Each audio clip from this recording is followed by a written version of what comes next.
Vamos a hablar un poquito sobre la aproximación a los estudios tecnológicos aplicados a las plaquetas grabadas de la Cova de Parpalló, que se encuentra en Gandía, en Valencia.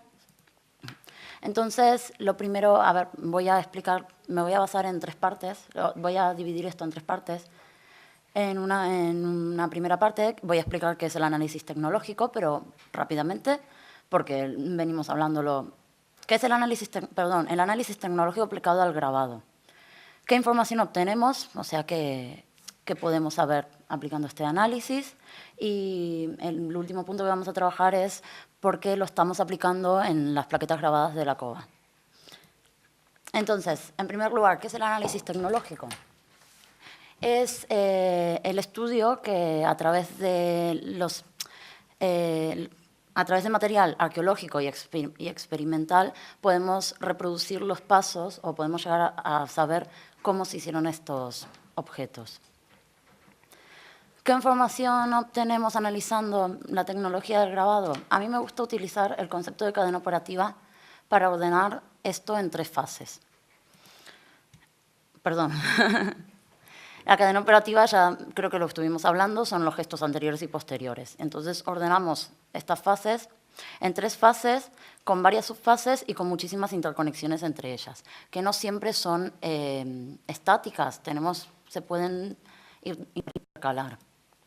La primera fase, hablamos de los comportamientos anteriores al grabado en sí, en el que trabajamos, en el que intentamos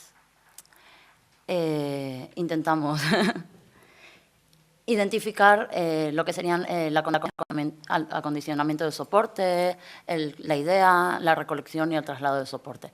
Estos conceptos se pueden variar, se pueden mezclar, porque no siempre hay un acondicionamiento, no siempre hay un traslado del soporte, porque se puede encontrar el soporte en el mismo sitio.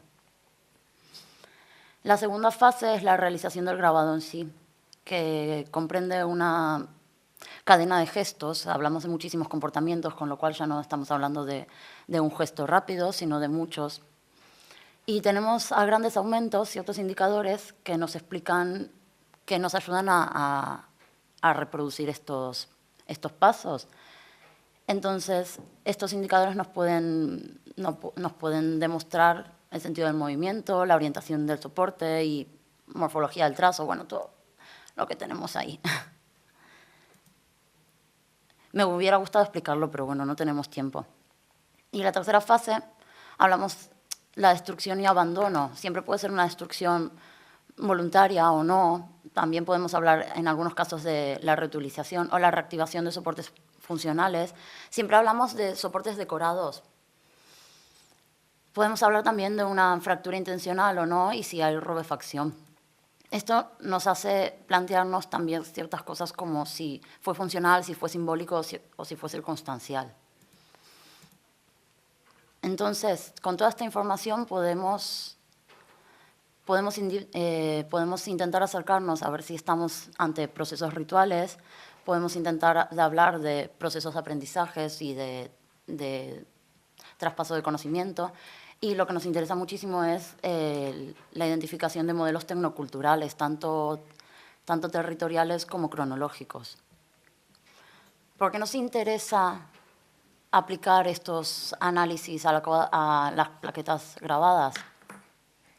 Por una parte, hay que tener en cuenta del contexto de Parpalló. Parpalló podría decirse que es el conjunto más grande y más rico, más abundante de arte mueble de Europa.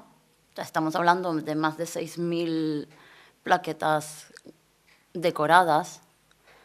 Se hizo un trabajo, una extensa obra en el que se analiza y se cataloga todas las plaquetas, pero el único apartado que quedó fuera de este trabajo es el análisis tecnológico. En el 97, Laura Fortea, una alumna de la Universidad de Valencia, presentó una tesis de licenciatura donde empezó a hacer este trabajo, donde aplicó el análisis tecnológico a las plaquetas del Magdaleniense, las plaquetas grabadas del Magdaleniense, los reticulados con divisiones internas. Pero no continuó trabajando, entonces a mí en este momento recojo su trabajo y la idea es extenderlo a una parte significativa del conjunto.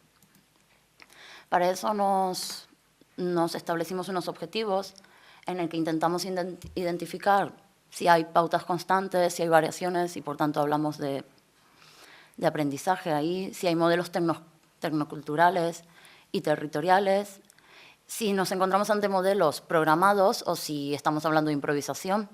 Mi teoría es que no, que está todo preparado.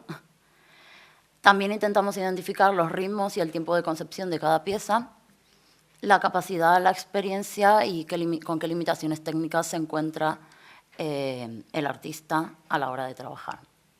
Y creo que ya lo tengo. Muchas gracias.